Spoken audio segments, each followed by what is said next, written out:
Hello mga buddy, welcome back to my YouTube channel. Sa video ito, ituturo namin sa inyo kung paano ang tamang pag-assemble ng computer table 405310. Once na nabuksan na natin yung item, make sure lang natin na check natin yung kondisyon ng bawat parts at bibilangin natin. Make sure natin na meron itong 10 parts, isang accessories at 2 drawer slider. Sa plastic na ito, dito nakalagay ang lahat ng accessories na kailangan natin gamitin para ma-assemble natin yung ating computer table. Sa loob ng mga accessories ay meron ng kasamang Allen wrench na may screw sa may dulo at yung ating pampihit para mahigpitan natin yung mga tornilyo. Siyempre kailangan natin mag-provide ng Phillips screw para sa screw na kailangan natin gamitin para mahigpitan natin yung ating computer table. Isa na natin ang pag-assemble. Unang step ng ating pag-assemble ay hanapin na natin yung dalawang bakal na ito. Ito yung ating magsisilbing left and right metal brace. Una natin gagawin, lalagyan natin ng gulong yung ating metal frame. Sa ating gulong ay merong dalawang klase. Merong plain lang at merong isa na may nakalagay na lock.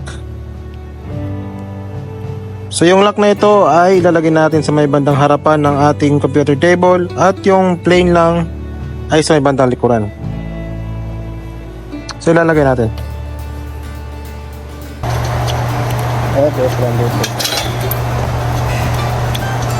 So, pwede mo na rin gamitin yan.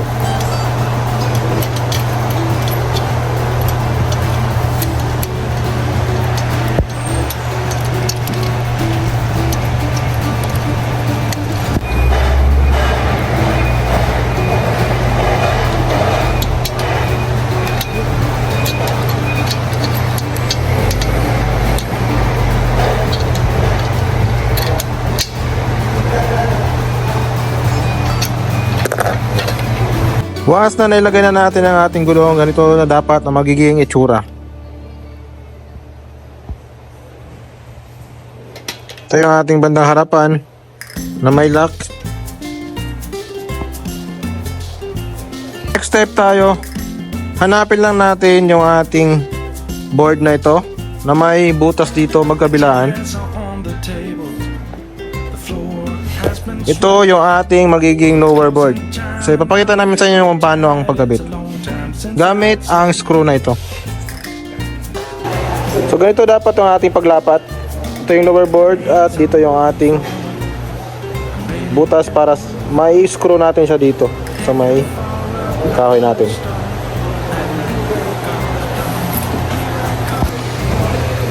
Once nalagyan natin ng screw, Allen wrench lang ang kailangan natin gamitin para mahigpitan natin yung ating screw papunta doon sa board natin. Ganun din gagawin natin dito sa may kabila at doon sa kabilang side. After nating mailagay yung ating lower board, ganyan na dapat ang magiging itsura na niya. Pwede na siyang may tayo. Next natin gawin, step 3. Sa step 3 natin, hanapin lang natin itong board na ito na meron ulit kabila ang butas. Ito yung gagamitin natin para mailagay natin dito sa ating metal frame. Siya yung magsisilbing brace natin.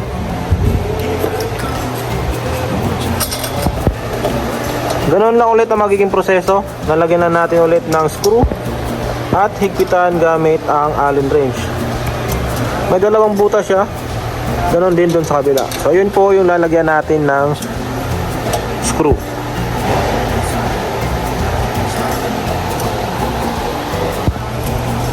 After natin may lagay at may kabit yung ating brace, next natin itong step 4 natin.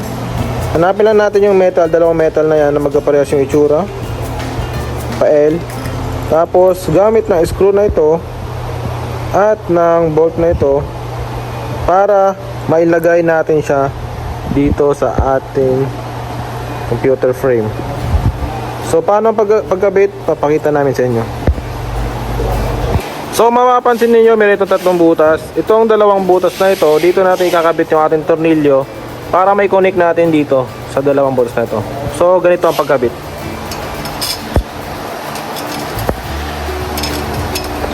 Connect lang natin yung ating tornilyo.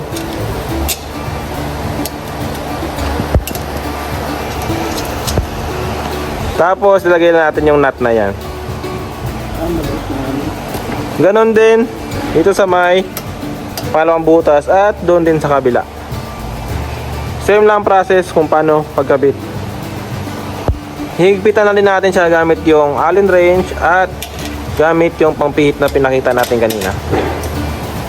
Para mahigpitan natin, gamitin natin itong ating pampihit. Tapos Allen wrench dito sa kabila para mailak natin ng maayos. Ganun din sa pangalawang butas sa baba, ay screw sa baba at dun sa kabila din. Ganun ang tamang paghigpit. Once na ikabit na natin, ganito na dapat na magiging itsura niya.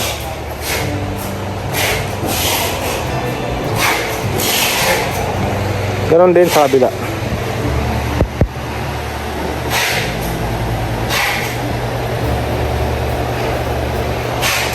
Next step tayo, step 5. Next step natin, hanapin na natin yung board na ito na may dalawang thread magkabilaan, may butas sa may likod at ganoon din sa kabila.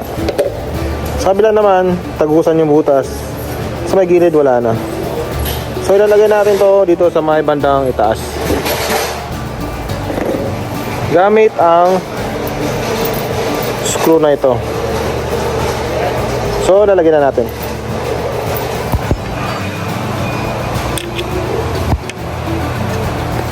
So screw lang natin yung butas na yan. Ganon din dito sa kabila at ganon din dito sa kabila. Bali 4 na tornilyo ang nalagay natin dito. Pagkatapos natin mahigpitan itong board na ito, next na natin itong metal na ito. Kakabit natin siya dito sa may dalawang magkabilang butas gamit ang screw na ito para mahigpitan natin. So, kakabit na natin.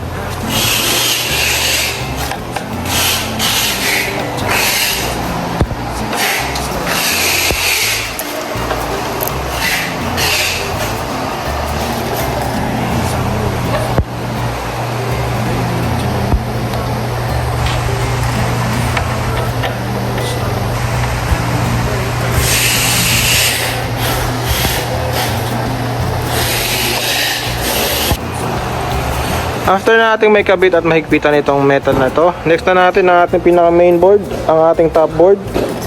Ready lang natin itong dalawang bakal na ito, tube, at itong tornilyo na mahaba.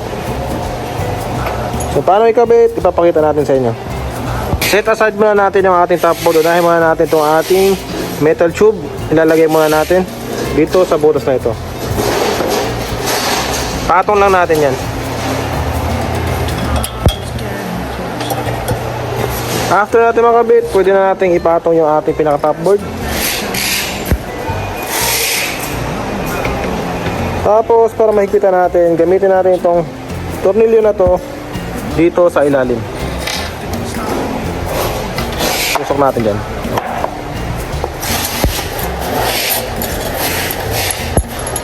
Dito lang natin papapadaanin yung ating screw hanggang maabot niya itong pinaka-top. Ganoon din sa kabila.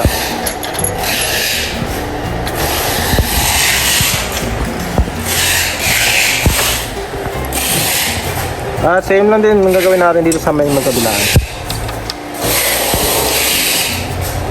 Tapos pag nakabit natin, higpitan lang natin ng maayos.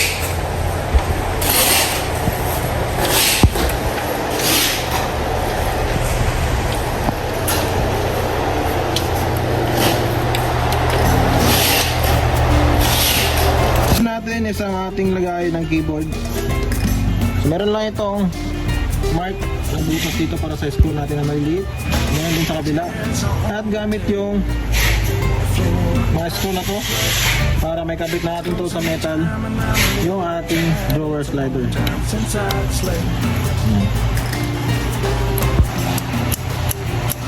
So marami nagtatanong kung paano tanggalin itong ating metal drawer slider. So paano ang pagtanggal? Ganito lang gagawin natin. Sa likod, hanapin natin itong may itim na nakausli. Tapos pipindutin lang natin yan. Pipindutin natin pataas, tapos hila. Ayan, ganun lang po yung tamang pagtanggal ng ating slider. So natin gawin, hanapin natin itong dalamay. Ayan yung may ruler. Kakabit natin siya dito sa ating metal panel. Magkabilaan. Magkakabit na natin, papakita namin sa inyo. Dalawang magkapares na ito ang gagamitin natin para may kabit natin yung ating drawer slider. Ganito na dapat ang maging itsura niya pag naikabit na. Itong tornilyo na to, ito yun, at yung lock sa likod. Ito yung isa. So ganun ang gagawin natin sa lahat ng 4 na sides. Once naikabit na natin ang ating slider at nagpitan natin ang tornilyo ang kabilaan, ganito na dapat maging itsura nya. Na-slide siya ng maayos. Ganon din sa kabila. So next na natin, ikakabitan natin yung ating keyboard. Para malagyan natin ng slider guide yung ating keyboard, ay nalagyan muna natin ng tornilyo. Ang palatandaan niya, meron yung dalawang marka para sa lagay ng tornilyo. So dapat na ganyan na itsura. Screw lang natin dyan at sa kabila.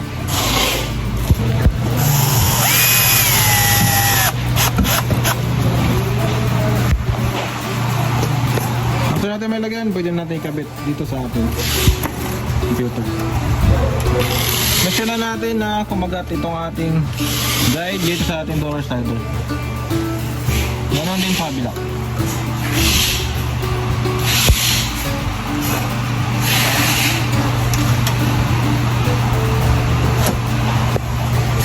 Ayan, kumapit na yung ating lagayan ng keyboard.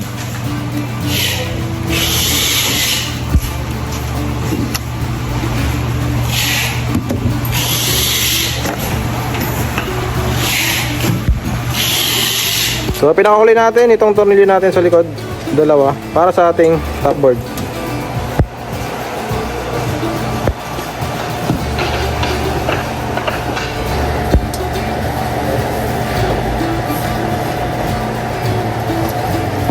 After natin may lagay lahat ng parts at tornilyo, ito na ang kabuuang itsura ng ating computer table 405310.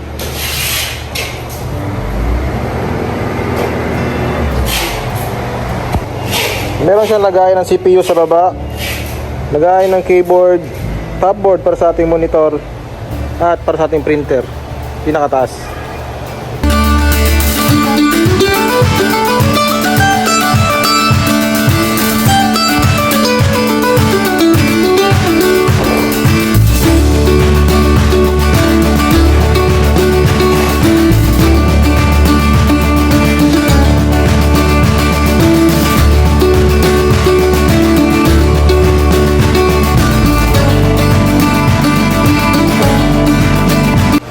At ito na ang kabuuang itsura ng ating computer table Sanyang 405310.